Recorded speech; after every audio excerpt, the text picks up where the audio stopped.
സകലത്തെയും വിലക്കിയല്ലോ. ഏഴകളിൽ പാപം ഏതും ചുമക്കുന്ന ഏക കർത്താവിനു സാദരം നാം പാടുമോ. ഹല്ലേലൂയ ഗീതം പാടുവോ. അല്ലലെല്ലാം മാറിപ്പോകുമേ. വല്ലവൻ നമുക്ക് നല്ലവനായുണ്ട്, എല്ലാ ദാനങ്ങളും ചെയ്തരുളുമെന്നുണ്ട്. വല്ലവൻ നമുക്ക് നല്ലവനായുണ്ട്, എല്ലാ ദാനങ്ങളും ചെയ്തരുളുമെന്നുണ്ട്.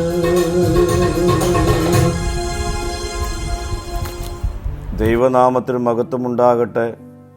ഇന്നത്തെ പ്രഭാത ധ്യാനത്തിനായി 30-ാം സങ്കീർത്തനം 2-ാം വാക്യം.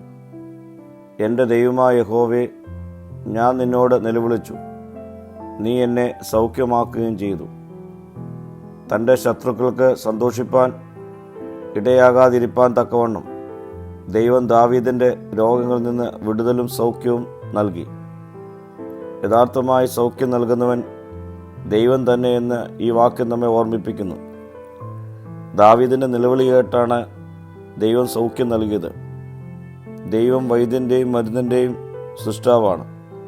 വൈദ്യനെയും അയാളുടെ കയ്യിലുള്ള മരുന്നിനെയും താൻ ഏർപ്പെടുത്തിയിട്ടുള്ള പ്രകൃതി നിയമങ്ങൾക്കനുസരണമായി അവൻ ഉപയോഗപ്പെടുത്തുന്നു.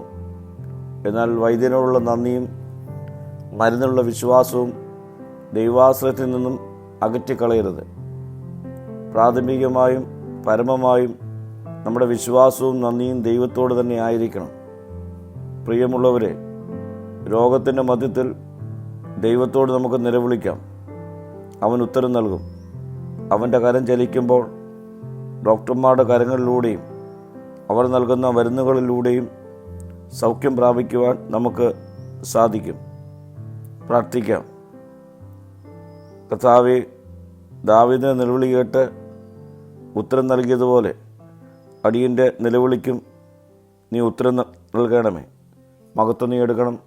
യേശുവിൻ്റെ നാമത്തിൽ തന്നെ. ആമീൻ.